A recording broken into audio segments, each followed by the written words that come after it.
Mama Do as she returns to a DJ booth near you. Hello, it's Ed till 3. It's Happy Hero Day, and today one of our heroes hails from an organisation in Loughborough that supports people affected by cancer. A friendly ear, a safe environment, and caring company at the Loughborough Cancer Self-Help Group. And Maggie Williams is here. Hello, Maggie. Hello, Ed. Is that a good way of describing it? You know, do you think a friendly ear, a safe environment, and caring company? Exactly. It is very friendly and informal. It's very informal. We're very welcoming. We like to see all sorts of people, whether you've got cancer or if you know somebody who's got cancer, or you just want to find out how to prevent yourself from getting it, because it's 1 in 2 to 3 people now who are affected, and we do a lot of education. So that's quite a unique thing about our group. I think we do a lot of education, and we're very welcoming, and it's a lovely, safe place. And we do talk about personal things. We've all got medical histories, but it's totally confidential. We don't talk about it outside, in a personal way. So yeah, it's safe. You say it. So education. What are people actually learning about it? What do they need to know? There's more than one way to skin a cat, isn't there, you see? And the doctors are marvellous. Absolutely. I've got wonderful doctors that I love them, and they do what they do, but it's only a part of the picture. It's just one part of a package. There's so much else, and we call ourselves a self-help group because I think it's important, vital, to be empowered to help yourself. And so knowledge is power, isn't it? How are you able to do this then? Where's your knowledge come from? Well, I've been a nurse all my life. Oh, you have? Yeah. Where were you nursing? Well, I trained in Birmingham, and then I trained to be a midwife in Leicester at the old Bond Street, which no longer exists. And I've been a nurse all my life. However, what I know now, I didn't learn when I was a nurse. I mean, I've been a professional nurse for years. I didn't learn. What I've learned since has been at our self-help group. From a whole variety of people who come and talk to us. So that's going to be a different way of learning things as well. If you're learning during nursing, you're learning in an environment where you will learn about it first of all, and then it's all the technique and how you practice it. Whereas this time, if you're learning from people that have had experience of it and gone through it, that carries a different kind of emotional weight, doesn't it? It does. We've all got our own experience, and that helps, and actually that inspires people. Apparently, I find this a bit embarrassing really, but apparently I inspire people just because I've survived, and I've survived well past my sell-by date, according to the doctors, and it's because of what I've learned. We have a nutritionist who comes and talks to us. We have a doctor who has been a guiding light since the group started 33 years ago. Dr. Patrick Kingsley, his knowledge is amazing. I've learned so much from him.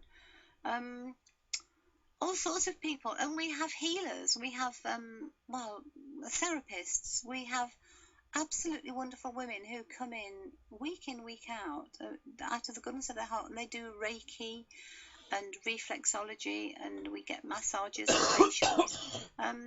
And that's all learning and we do meditation. It's all learning about being a peaceful person and actually living with cancer rather than dying with it. I just think that's so important. That's a really interesting way of looking at it, isn't it? It's how to live with the diagnosis and the prognosis that you have. Well, you see, cancer used to be a terrifying thing, and that's why our group started, because Joyce Walton and Jill Hurd, who started this group, in those days, there was no information, and so that's how the group started. But what was I saying? Well, I was going to ask when you actually got involved in the group. Oh, right. I mean, how did you find out about them? Well, I got breast cancer 15 years ago, and at the time my sister worked at John Storer House, and I went in to collect her one day, and her colleague said, "Oh, have you been to the cancer group upstairs?" Which I hadn't. So 15 years ago, when I was told I had a 30% chance of surviving 5 years, that's when it started, and I just kept going. And Well, they asked me to be the chair. I said I can't. I'm not organised enough. I'm just not that sort of person. And they said, well, we don't want you to do anything. We just want you. Well, actually, they said what the secretary said was, we just want you for your gob. That's all. That's why we want you. So, At least you know why. Yes, and I've never stopped talking about it since, because I'm passionately proud of our group, because people come to us from the hospital in absolute terror, because they've been told, oh, you've got cancer, you've got a few weeks, few months, and 3, 4, 5, 10 years later, hey, they're still coming back. Well, what can you tell me from your experience about that moment, the moment when what you'd feared has come true? Well, I was almost expecting it, because having gone to the GP a few times, it took 2 years to get to the hospital. So I was, well, I don't know. I say I was expecting it. I wasn't really. It's still a bit of a shock. And then you're sort of taken in by the machine. It's like this juggernaut that takes your life over. And yeah, I've learned how to survive it. You go through the machine and the doctors do what they do, which is marvellous, and then you spit out at the end of the process and you're left all on your own, which is where our group is fantastic, because people come and they see people who've survived it. So, and my cancer came back 4 years ago. I was admitted urgently, and I was very ill, and so it's been a bit of a different story since then. And I thought when they told me that there was nothing they could do, I'm very sorry, Mrs. Williams, there's nothing we can do. And I thought, well, I can sink or swim here. So I decided I had to swim, because I had been depressed in the past, and I thought I can't go down that big black hole again, because it's too hard to climb out of it. So I actually literally started swimming. I joined Burley Springs Leisure Club at Loughborough, and I literally started to swim, which was just so beneficial in every way. Well, 4 years on, you're still here for a start. Oh yeah, I know. I am past my sell-by date. It's fantastic. So this is what I think. You see, something of what I'm doing must be working. Something's right, isn't it? Your positivity is quite amazing. Is it? Well, thank you. But you have sort of the positivity I'm talking about, not just sort of your own, but it's the way you think about other people and what they've got to give each other and that kind of thing as well. You generally are sort of bringing together of people. It is a bringing together of people, and it's about taking some control in your life, because if you're not in control, you feel powerless. That's frightening. You don't know where to go. I think the support of the group, that it's a wonderful group, and we've got people who lost relatives who still come because of the support. So we all support each other, and knowledge is empowering, and I've just learned so much from other people. I mean, somebody came, and she's very ill, although you wouldn't know it. And what she does, says power words. So I now say power words to myself, and that's amazing, because I think your body is connected to your brain. We're not two separate things. So you say positive, powerful things, and your body hears it, and it just makes you feel better. And I know it's silly, and I say things like, "Oh, I'm a powerful woman. I'm amazing.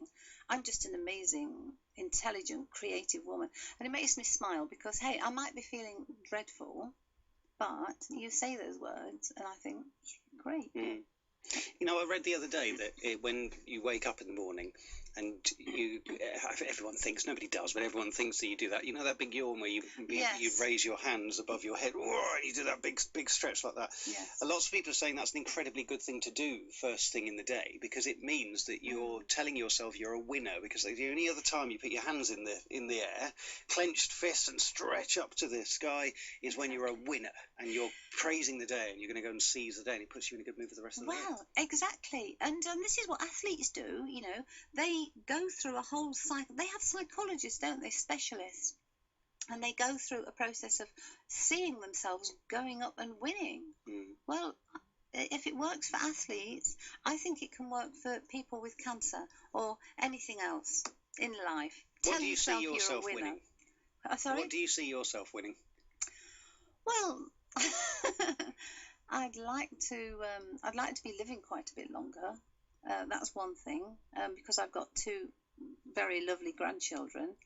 Um, I belong to a creative textiles group. I'd like to see myself being a bit more successful. Well, no, not a bit more successful. To carry on enjoying that, and we do exhibitions and stuff. That's really a nice thing to do. Yeah, just getting on in life, really. It's an amazing thing, isn't it? Talk to someone who might be listening and thinking to themselves, I've got a new diagnosis, or my friend's got a new diagnosis. I'm really unsure what to do. This group sounds like the group for me. What do you say to them to sort of encourage them to come along, about what they might expect and what you can offer? Well, first of all, there's such a huge amount of things you can do for yourself. So that's the most important thing. Empower yourself with knowledge, and we have a huge lot of knowledge in our group. And see yourself as a winner, and have hope. I think that's one of the most important things our group gives people, is hope. You know, you're hopeless, well, you give in, don't you? And your body hears that, and your immune system just goes down. Your white cells in your blood go down when you're depressed and hopeless. So find out what you can do for yourself. Get on the internet if you're internet savvy. And we take this magazine called Icon magazine. You just have to find out information for yourself. This magazine is fantastically helpful, and it was started by a guy called Chris Wollams. I think he should be Minister for Health. I've never met him, but I love him. And his daughter Catherine had a brain tumour when she was 18, and she was told she got a few months. Well, she lived 4 years, and she lived life to the full. And Chris thinks if she carried on taking her supplements and doing her exercises and stuff, she would have lived longer. But she was a student, so she lived the student life. So, get yourself information. Google Cancer Active. This magazine is really good. Eat good food. If you can afford organic food, eat it. Eat lots of vegetables, a bit of fruit, good quality protein. It's an interesting thing. Lots of cancers are hormone sensitive, and the hormones feed them, not just women's cancers, prostate cancer and other cancers too. So what I do, I'm not saying it's good for everybody, but what I do is I try and avoid animal foods, dairy food, because it's full of animal hormones, and red meat, it's full of hormones. Lots of things. NASA did years and years of research into how to keep the air clean in the space stations. And you know what they found? Plants were the best thing. So when I was diagnosed, I filled my house with plants. All kids actually take in 25 toxic chemicals out of the atmosphere in your home and give out oxygen. Hey, that's a good thing, isn't it? And they look good. They look good, make you feel good, easy to do. Yeah. How do we get in contact with your group, by the way? So this is the Loughborough Cancer Self-Help Group, you call yourself. Yes. And you mentioned the place that it is earlier, actually, didn't you? It's at John Storer House. That's it, yeah. It's every Monday night. 7 o'clock? 7 o'clock till, well, we finish about 10, but people just come and go whenever. And I haven't brought the phone number. I've got it here. Have you? Oh, well, good. it's either, actually, I don't know whether these are your home ones or not. If because I've got yours or I've got Eileen's here. Is it either of those numbers, or is that a different one? I don't want to give out the numbers. No, those two numbers are good. So it's 01509. This is for you, Maggie. 01509 827 465. 01509 827 465. Or you can speak to Eileen on 01509 265611. 265611. I mean, failing all of that, give us a call here, and we'll pass on the details for you as well. Oh, thanks for doing that. What a brilliant person to talk to, Maggie. Thank you. It's my pleasure. I'm thrilled. I'm embarrassed about this thing, about this happy hero, but I'm thrilled if it helps one person. How many people do you think you've seen go through the group? Oh, crikey.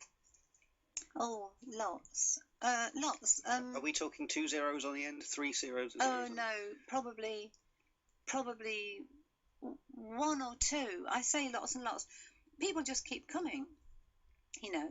So My point is, obviously you're a hero. Because of the amount of people whose lives that you've touched, and just your experience, particularly your nursing background as well. I think by the sounds of it, the way you sort of carry yourself, the way you deliver that sort of information, it's the bedside manner thing, isn't it? And at the end of the day, what people want is a verbal hug, basically, don't they? Well, we do literally hug as well. We do a little visualization. I take them to a beautiful place, and we all sit in, and that's good because your body is very calm, and that's when healing takes place, and we have a hug at the end of it. Hugs important. Hugs are important. I keep trying to tell people, but they keep trying to tell me to go away, so I'll reinforce it a bit more, but no. Maggie, how lovely to meet you. Thank you very much. Thank you. Let me give out the details again. So you meet at John Storer House in Loughborough. It's the Loughborough Cancer Self-Help Group. They meet on Mondays except bank holidays, and that's at 7 o'clock. Goes through till 10, but you can turn up anytime you like in between there. And if you want more details, Maggie's available on 01509827465.